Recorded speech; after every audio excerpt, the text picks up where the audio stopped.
Aquatics മത്സരങ്ങൾ അവസാനിക്കുന്നു. രാത്രി 11:15 സമയം. ഒരുപാട് ക്ഷീണമുണ്ട്.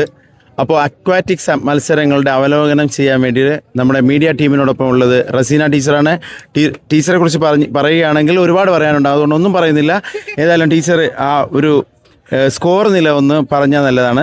14 അക്വാറ്റിക്സ് ഇവന്റ്സ് ആണുള്ളത്. 14 അക്വാറ്റിക് ഇവന്റ്സിൽ ഓരോ ടീമിന് ലഭിച്ചത് മിനിക്കോയി സ്കോർ ഒന്നും ലഭിച്ചിട്ടില്ല. അതുപോലെ തന്നെ ബിത്രയും ചെത്ലാത്തും സ്കോർ ഒന്നും നേടിയിട്ടില്ല. അഗത്തി ടീമിന് 1 പോയിന്റ്, അമിനി ടീമിന് 10 പോയിന്റ്, കവരത്തി ടീമിന് 18 point, Kiltan 33 point, Kalpeni 6 point, ആന്ത്രോത്തിന് 55 പോയിന്റ്. അങ്ങനെ വെച്ച് നോക്കുമ്പോൾ ടോട്ടൽ സ്കോർ ബിത്ര സ്കോർ ഒന്നും നേടിയിട്ടില്ല. Chetlat 5 point, Kalpeni 10 point, Minicoy 12 point, പിന്നെ അത് കഴിഞ്ഞ് വരുന്നത്